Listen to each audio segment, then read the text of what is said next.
Hello and welcome to BYJU'S Exam Prep IAS. A very warm good morning to everyone. I hope all of you are doing good. I welcome you all back to today's newspaper analysis from the Hindu newspaper.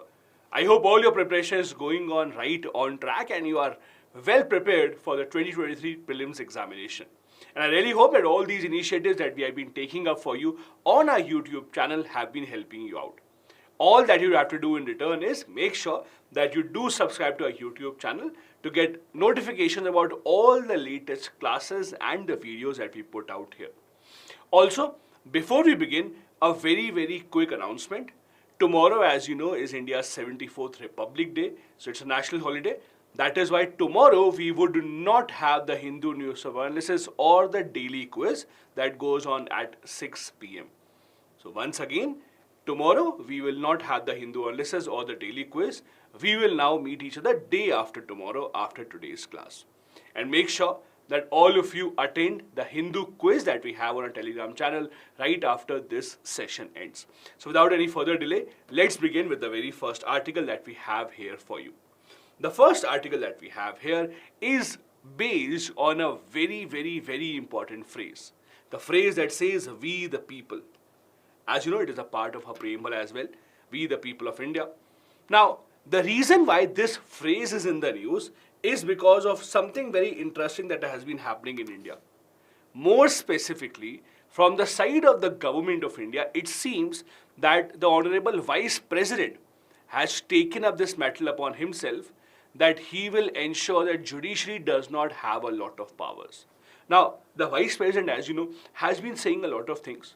The reason why we are discussing this is, just a few days back, there was actually a conference held called the All India Conference of Presiding Officers, where presiding officers of all the state assemblies and also Lok Sabha and Rajya Sabha came together. In this conference, the Vice President of India spoke about we the people. He said that we the people means the legislative. He said that we the people means the people who have been elected by the citizens of India to run the country. In simple terms, the idea that the Vice President was putting forward and has been putting forward for many years is, we do have three pillars of the government. As you know, we follow the theory of separation of powers. So we have the legislative. Legislative is the arm that makes the laws. Then we have the executive, those who execute the laws, that is the ministers, bureaucrats, and then we have the judiciary. However, as per the Vice President, out of all these three, the first right to actually ensure that their powers are fulfilled is the legislative. The Vice President has said that we the people actually means the legislative. Why? The simple reason is, the Vice President says, out of all these three arms of the government, the only arm that has been elected by the people directly is the legislative, and he is not wrong in that. It is only the parliament, the state legislative, that is elected by the people. Executive or judiciary, they are not elected by the people as such. So the Vice President means to say that we the people means that people have the primary role, and since people have only elected the legislative should be the one that should get priority over executive or the judiciary. Now, you all know that is not how India works. In our government, we have ensured that all these three parts of our government have almost equal powers. Not just we have the separation of powers, we also make sure that there is a system of checks and balances. This is what the Vice President does not like. The Vice President has been speaking up time and time against the Supreme Court's power to strike down the laws made by the Parliament. He has been criticizing the Supreme Court striking down the NJAC. He has also been saying that why did the Parliament did not take up the matter before the Supreme Court. So in short, the Vice President wants to put forward the idea that out of the three arms of the government, rather than having a balance, rather than having checks and balances, it is better to have the legislative have the first right. Not just this, the Vice President also said, all the things that judiciary is doing, overturning whatever they want, coming up with the basic structure doctrine, none of this is written in the Constitution. Even the collegium system is not written in the constitution. He says that this judicial activism has become too big and now this has to be stopped. This is the argument from the side of the vice president. Now, the author of this article does not agree with even one single bit of that. The author of the article, in fact, gives a contrary view. The author says that if we follow the interpretation given by the Vice President of India, we would be leading to a very dangerous situation. Rather than that, we should actually be proud of how we have been running. We are one of the few democracies in the world that have still been successful. And you can just imagine this. Look at all around India and our neighborhood. Look at China, look at Sri Lanka, look at Bangladesh, look at Nepal, look at Pakistan. All these nations either don't have a democracy, such as China, and if they do have democracy, there has been some time in their history that either the government was taken over without any law. There has been some time in the history that the law and order was just not working properly. You can see what is happening in Pakistan. Sri Lanka is right in front of you. They had to rewrite their constitution. Look at Bangladesh. Now Bangladesh is much more stable. But soon after their independence, their military actually assassinated the Prime Minister and the entire family of the Prime Minister. There was a military rule there as well. In all that democratic circle, the only exception that stands strong even today is India. That is because of the way the conventions that the government of India has been following, doesn't matter which party is in power. So as per the author, the vice president is actually signaling towards a very dangerous trend that should not happen. The vice president means that people only refer to the legislative. But as per the author, the word people refers to everyone. It refers to people in the judiciary. It refers to people in the executive. It refers to every single one.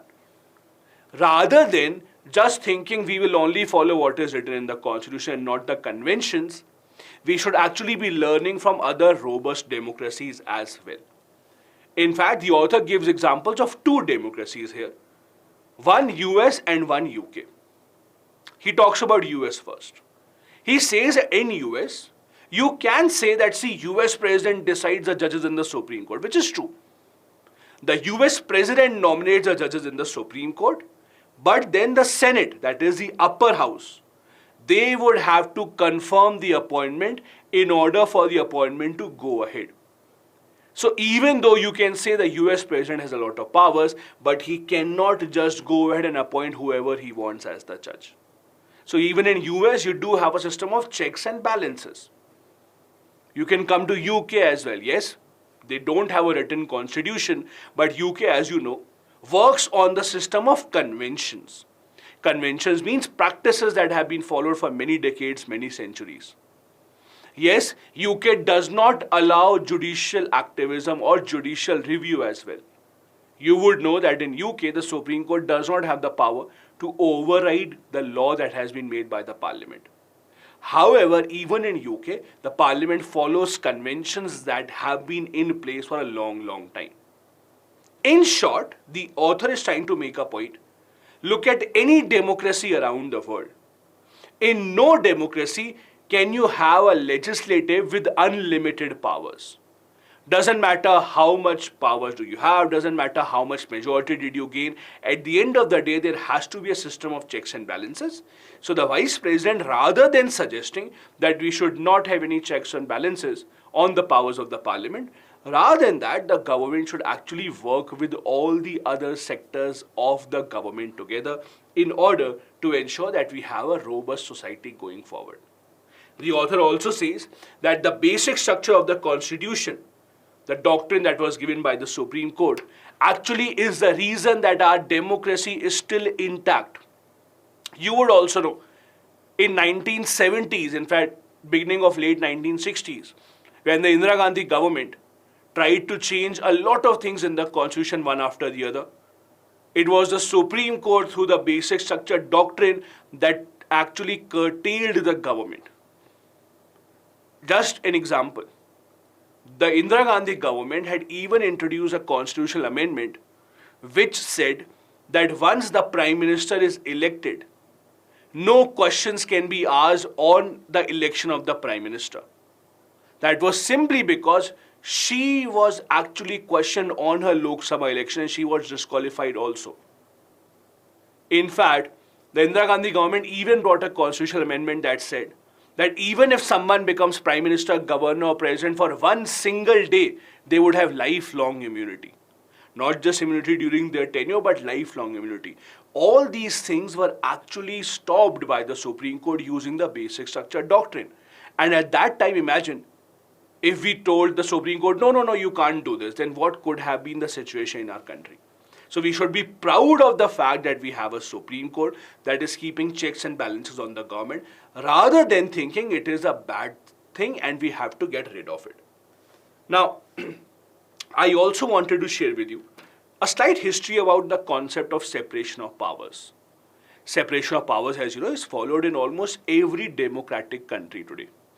Separation of power very simply means if you have separate arms of the government, legislative, executive and judiciary, they should have separate powers. One single arm doing everything from making a law to executing the law to adjudicating on the law will mean it's a dictatorship.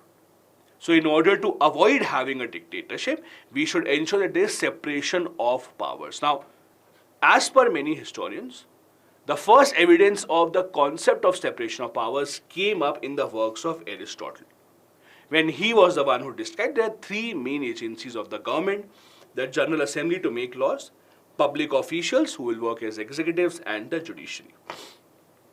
Now, if you are from political science background or if you have taken political science as an optional subject, one of the thinkers that you read about is Montesquieu. Montesquieu, or his official name was Charles Louis de Seconded. The same person was called as Montesquieu also. He was a French philosopher of the 18th century. He also came up and widened the concept of separation of powers. So it started from Aristotle, and then many other nations, many modern democracy has adopted this function. I have told this earlier as well. For India specifically, we don't just have separation of powers, we also ensure a system of checks and balances.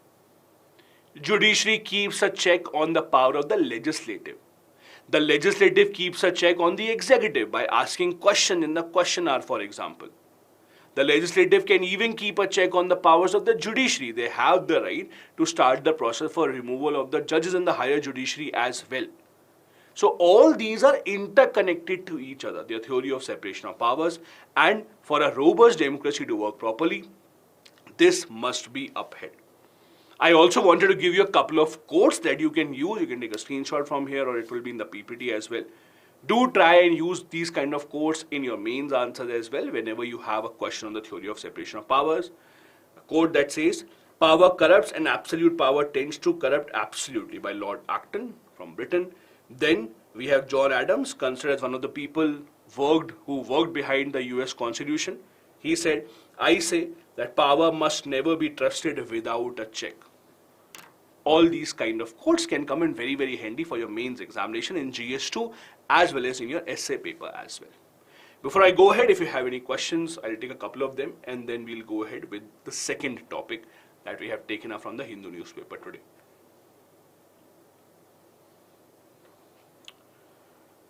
Okay. I have a question from Shabnam is saying, how executive keeps a check on judiciary and legislative? So when you say executive, union executive also includes the President of India, the governor. So who has the final power to remove the judiciary or to remove the judges in the Supreme Court? It is the President who would have the final power. He would be the one who would be signing on it.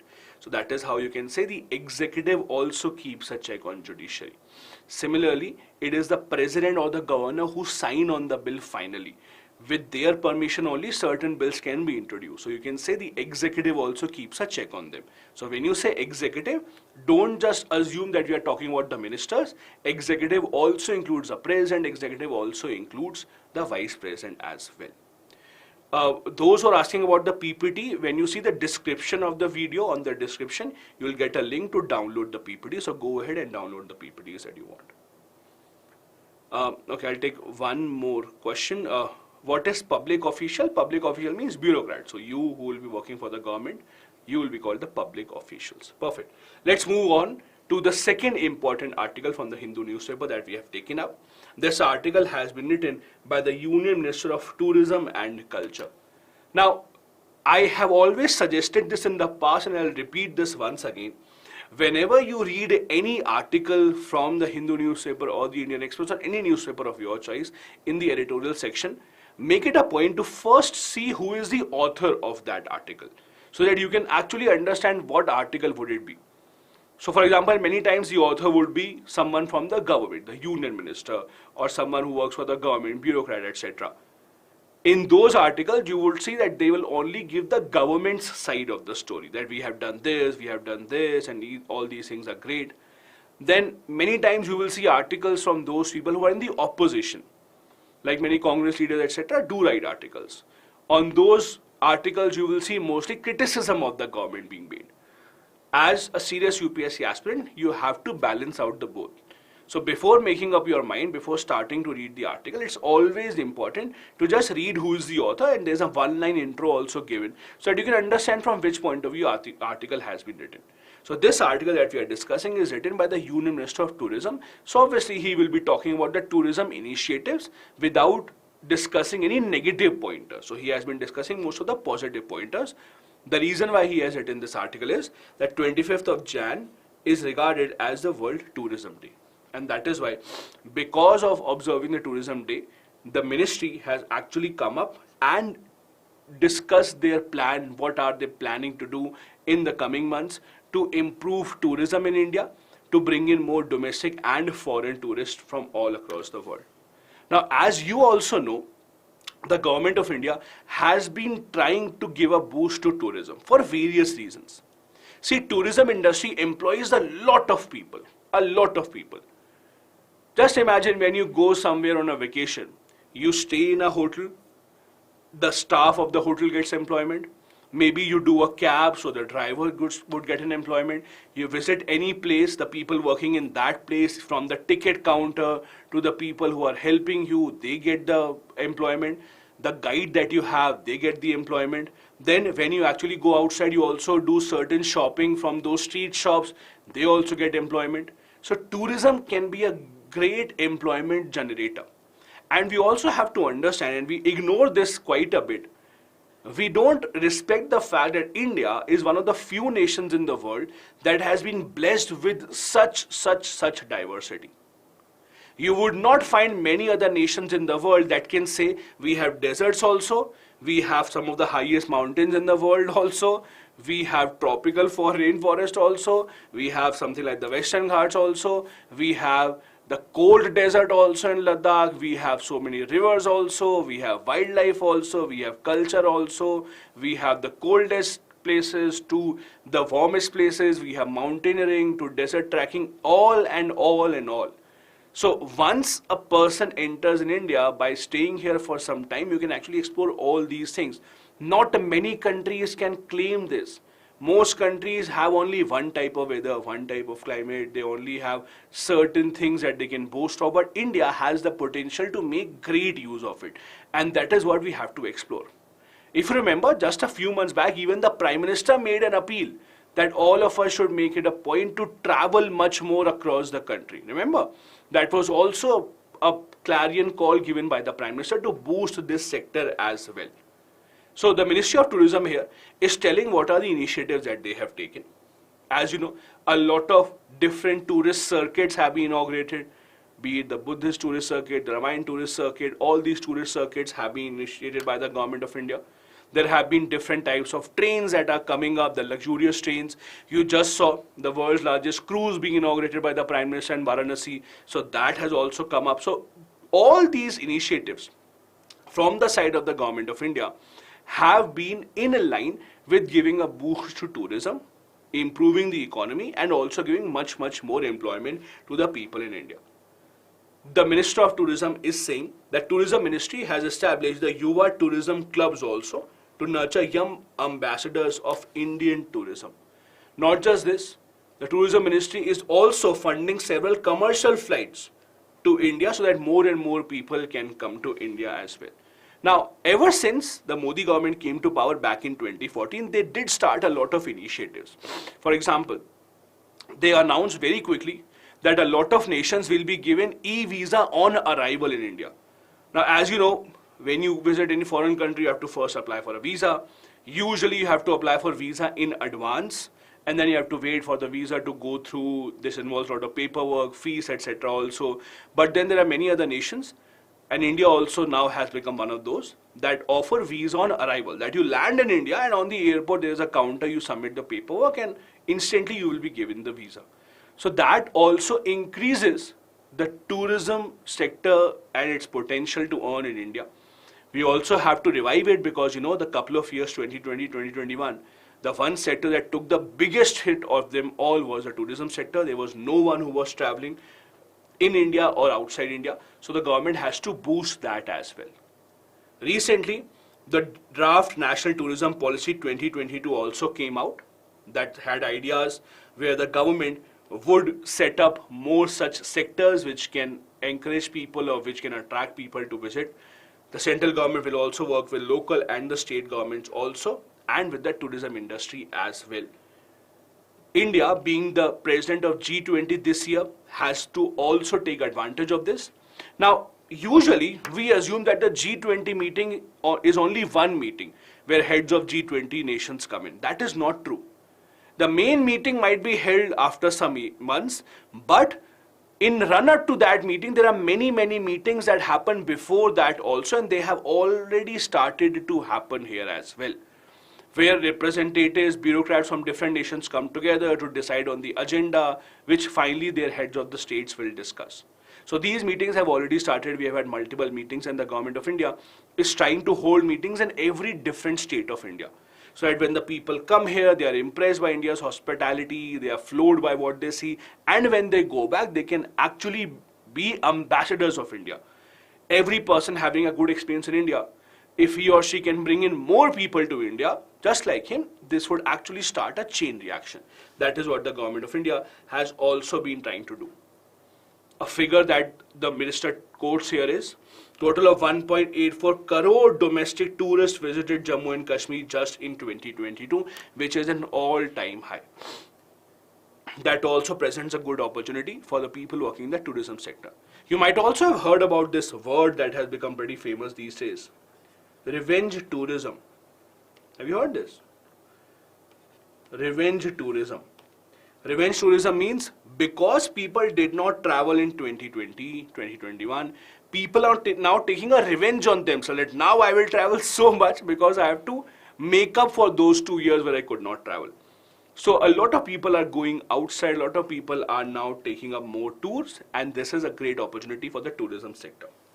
As you can see here, the contribution of tourism sector to our GDP took a major hit in 2020. It is expected that it will improve, but it depends on a lot of factors of how much the government can support the tourism sector. For example, there are multiple challenges that we still face. First, awareness. See, there are still a lot of very important and interesting places in India which many people around the world don't know about. When the foreigners come to India, they all go to Taj Mahal, they see the Taj Mahal, they see all the other forts, the Red Fort, etc., and they are happy with it. Then there are few that go one step ahead, that for example might go to Varanasi for the Ganga Ghat, they might go to Goa, but then you also know there are so many hidden amazing places in India which foreigners or many people in India also do not have a clue about. Now the good part is, if you have realized, in the past few months many state governments have actually started this initiative of attracting more people. Kerala, for example, first started it by saying, and this is their own tagline, Kerala, God's own country. This is not a tagline that the God gave them. So this is a tagline that they came up with, which became such a successful campaign. God's own country, Kerala, many people have been visiting it. Then we have the Gujarat campaign where Amitabh Bachchan says, Kuch din guzaro mere Gujarat mein. Then we also have the Madhya Pradesh campaign coming up. Then we have Odisha's tagline being India's best kept secret. So many state governments are now realizing the potential and now are trying to raise more and more awareness about the places that they have. So that also is a big challenge. Second, infrastructure and safety. It is not a very happy thing to say, but you also realize for people, especially coming in from outside, they don't regard India as a very safe country, especially for women. And that is because of the track record that we have had. So there is a need to ensure that for tourists especially, we ensure that there is a better infrastructure and better safety. In some cities of India, in certain cities which have good tourist incoming, they do have special tourist police. Now, you may ask, sir, how is tourist police different than the normal police? See, let's say if a tourist come to India, and when they have a problem and they might go to the police, they might not be able to speak the local language. Whichever state they are in, they might not know the local language and the police might not be able to understand it. So for them, they require especially tourist police that can understand foreign languages, that can help them. There is a specific number that has to be given. Delhi, for example, has a special tourist police. There are certain other places also in India that have a special tourist police. So that also has to be something that other states can implement. Better communication has to be done. As I told you earlier as well, we have not been able to sell the places that we have had in India. Also, even when the people come here, a lot of times they do have an issue with communication because of the language skills that most of the tourist guides are missing. So that is also something that the government has to work on. There's lack of skilled manpower, not many great tourist guides, not many great people who can organize tours still exist in India, so they have to begin more training. The visa process can be made better. We do offer instant visa on arrival, but not to every nation, only a few nations, so that can also be increased. And currency fluctuations may also be an issue. As you know, Indian currency has been depreciating, so that is a good indication, or that is a good invitation for foreign tourists to come to India right now. But with these currency fluctuations, there may be some tourists who would not really want to come, who might be waiting for the currency to depreciate even more. This was about the tourism sector, state from the Union Minister of Tourism. The next article we want to discuss is about the schools in India, and more specifically about the issue that the children with disabilities face in schools. There has been a UNESCO report that says that children having issues such as disability of different types have a very, very hard time in schools in India. Most of the schools do not have basic amenities for them. Just imagine someone having an issue of walking or writing. They would not even have basic amenities such as special bathrooms, toilets being built for them. Most schools do not invest in these kind of amenities. In fact, UNESCO says that children with disability comprise 1.7% of total child population in India. Because they face such discrimination in schools, because they don't have proper infrastructure, because most people are not sensitive towards them. And you also know how schools work. You were also once in school. You also know children just make fun of other children who are different. The teachers have the responsibility to inculcate those values that you do not have to do that. But you also know the fact that in most of the schools, if someone has any problem, most of the children would actually make fun of them, especially in the lower classes, especially when you have smaller class 1, 2, 3. So when you discourage a child at such a young age, you are actually ensuring that the child does not even continue in education. And this is a very sad reality. We might talk a lot that such people are racist, Americans are racist, Australians are racist, but you also have to understand that in India also racism is very, very, very widespread. How many times have you seen when you were in school, children being made fun of because of the color of their skin? Children being made fun of because of their height, because of the way they look. All of that is very, very, very common in India. That is why all these things discourage children to continue in schools. As a result of which, the UNESCO report says more than 70% of 5-year-olds with disabilities in India have never attended any education institution, because the education institutions are just not made for them for the kind of issues that they have. They have not been given that kind of attention. Now, the authors here say that we have to ensure that we make changes in our schools if we have to build a proper equitable society that is accessible for everyone. We have to provide accessible school buses So what do you mean by inaccessible school buses? See, if someone is not able to walk properly, let's say someone needs a wheelchair, okay? Can that child actually get into a school bus? No. You also know in the school bus, you would need to take 2-3 steps to enter the bus. Now imagine there's a child who is on wheelchair. How would he actually enter the school bus? There is just no possibility of that. So you have to ensure that the school buses are more accessible. The facilities such as drinking water facility, canteens, toilets, etc. are better. Even the classrooms have to be much, much better for people of all the different types of backgrounds having any types of issues. Only and only then we can ensure that children who suffer from some disability also become a part of our school system. Now, on paper, there have been certain initiatives taken from the government of India. You can't deny that. The Sarv Shiksha Abhiyan adopted a zero rejection policy, saying that any child with any special needs cannot be rejected by the school.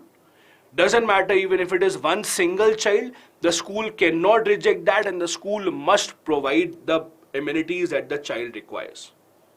India has also ratified the UN Convention on the Rights of Persons with Disabilities, but you also know, mostly the things remain on paper when it comes to policy matters rather than actually being implemented on ground. And the same issue we are seeing here as well. Also, even if the government or the school does provide certain infrastructure, unless we bring in a change in the manner that the people behave with each other, as I told you earlier as well, in most of the schools you will see bullying. You will see children making fun of each other, making fun of anyone who is a children with disability.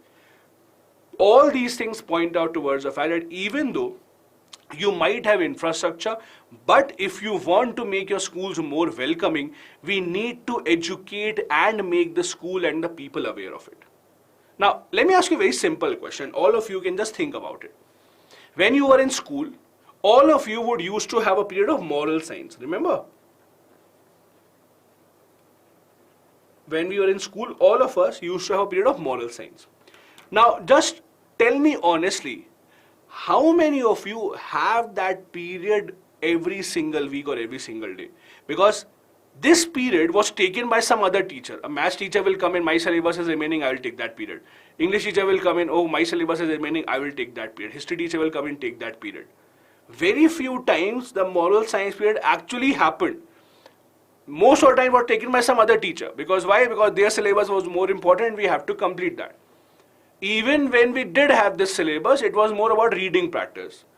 Some child used to just stand up, okay, read the chapter, read one by one. There are very, very, very few schools, very, very few instances where there was a proper teacher of moral science who used to teach exactly what is required. We give much, much more preference to history, maths, civics, physics, all these stuff, and we forget the fact that moral science is as important. And if we don't teach these kind of things, not just theory, not just reading the chapter, reading practice, if we don't teach these kind of things, you can't expect the children to learn these things. And that is why school and school system and school curriculum has to understand this. Now, as I told you, the government of India has taken certain initiatives for children with disability or more specifically persons with disability. So it's wrong to say that no step has been taken. Now, person with disability means a person having long-term physical, mental, intellectual or sensory impairment which would lead to any interactions or any disability in the interactions. The law in India recognizes 21 types of disabilities, which includes low vision, leprosy, cured persons as well. Out of the total world's population, 15% are regarded as disabled in India, and that is why it's such a huge population that you just cannot and should not ignore. The reason being that if you look at numbers in India also, in almost all social indicators, you can talk about literacy, you can talk about employment, you can talk about income. In all social indicators, the people with disability are performing much, much poorly as compared to the other sections of the population. So there has to be some problem here.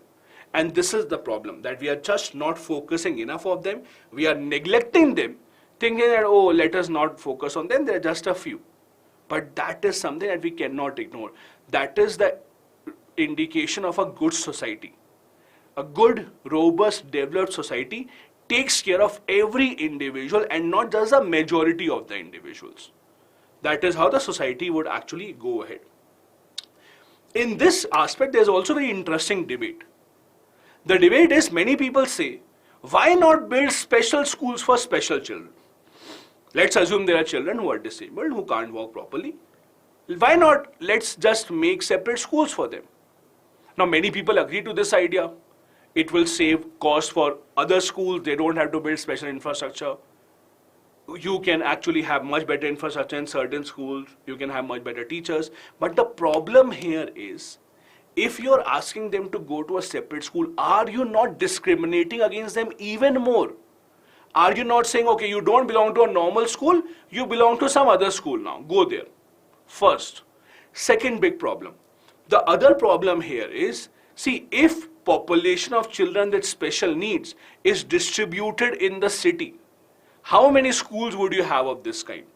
You can't have one in the middle of the city and expect everyone to travel there. That is also not possible. So there are different sides of this debate.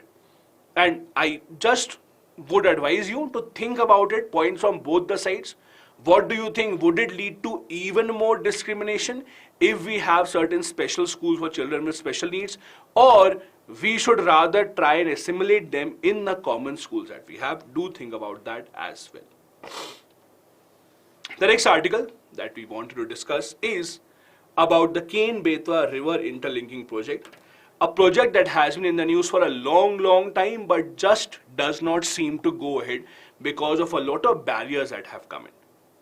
In simple terms, what is the project? The project is that there are two rivers, Ken and Betwa. The idea is that the excess water that Ken has, will transfer this to Betwa River, so that when the excess water is transferred, it will not have flooding in one river, and on the other hand, the other river that dries out, that does not have enough water, that does not serve the purpose of irrigation, that will also have enough water. So the idea is to balance this out between Ken and Betwa. So this is called the Ken-Betwa River Linking Project, in short, KBLP. Now, although the government announced this project a long time back, there has been a lot of delay. The announcement came in many years ago, but the budget was only announced in December 2021, even that is fine. But the problem here is, many activists are speaking up against this because they are saying it will cause a lot of harm to a lot of wildlife and environment as well. Now, how will this happen? This will happen through a canal that will be built. I'll just show you a map first and then we'll come back here. If you see this map, so this blue line that you see here, this. And then this is the blue line that you see here. So, these two rivers, as you can see here, this is the Betwa River, this is the Ken River. They will be connected through this canal, the red color canal. Let me just build that. This is the red color canal that will be built. So excess water will be transferred. Now, what is the problem here? Do you see something written here? The Panna Tiger Reserve. This is a huge part of the problem. So this river goes to the Panna Tiger Reserve, the Ken River. This is again something that people have been speaking up against. Now you are taking away excess water of the Ken River and bringing it to the Betwa River. Would it not have a negative impact on the animals living in the Tiger Reserve?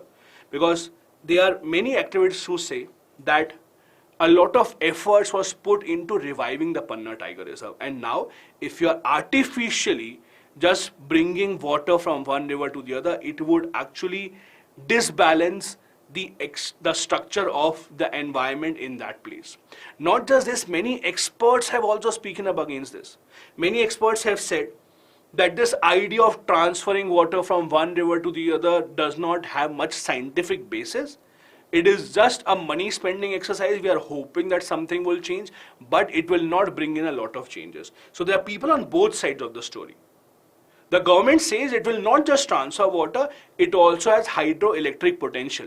The government, for example, says that the canal will be fed by the new Dodhan Dam, and this will actually ensure that it generates 103 megawatts of hydroelectric power. The government said it will increase irrigation also, so farmers living nearby the rivers would also ensure that we will have much better facility for water irrigation. However, having said that, there are multiple challenges. Challenges are coming up in the Supreme Court also, because many people have gone to Supreme Court saying that the government may have given the permission, but that is not as per the constitution.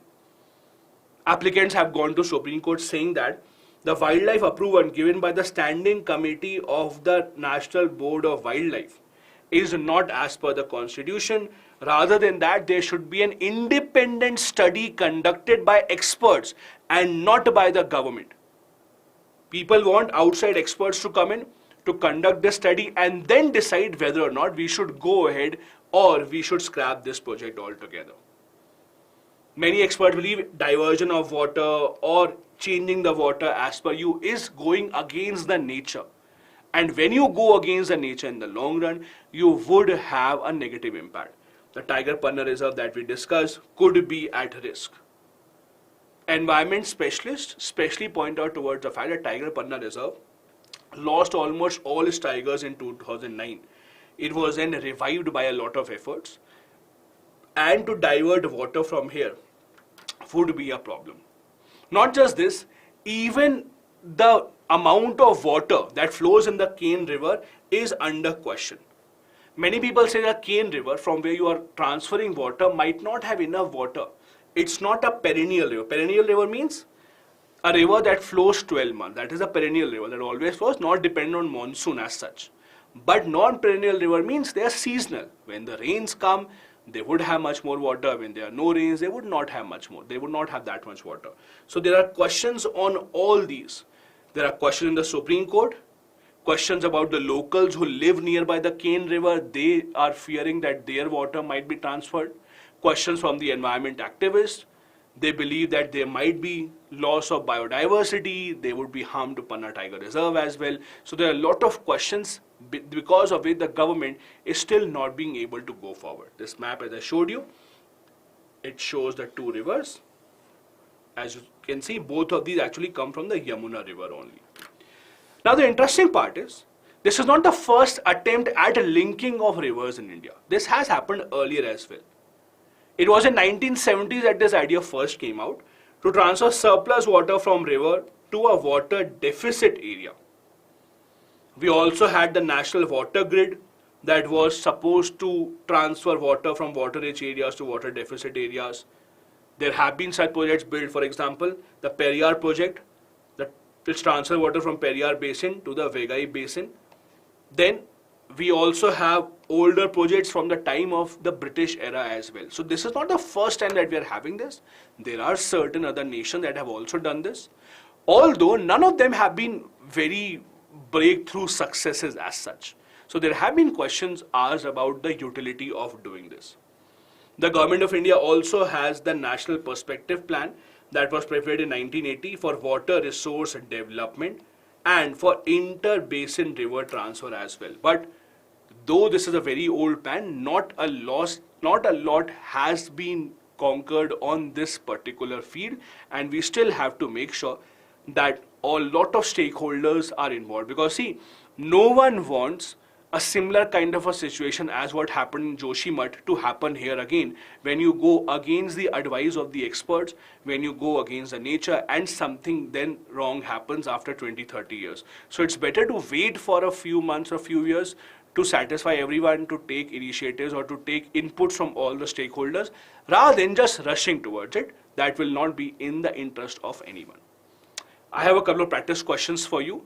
Also, once again, reminding you, those who joined a bit late, we will not have the Hindu Newspaper Analysis or the daily quiz tomorrow. Tomorrow, as you know, is 74th Republic Day of India, so it's a national holiday. So we will not be here. The next time we will see you with the Hindu Newspaper Analysis will be day after tomorrow. Also, make sure that as soon as we end this session, you have to attend the quiz based on these topics on our Telegram channel, which you can join from the link given in the description of the video. These are the main practice questions. Discuss whether separation of power in India, as provided by the Constitution, is rigorous, and whether it is more of a separation of function rather than separation of powers. Second, How far has the idea of river linking worked in India? Also underline the environmental implication of Ken-Betwa River linking project. Both these have to be answered within 250 words each. Wishing you all a very, very, very happy Republic Day in advance. I hope that you go on to become the people that India requires to take us forward in the journey of India being an amazing nation. Thank you so much for watching. I'll see you day after tomorrow. Bye-bye. Jai Hind.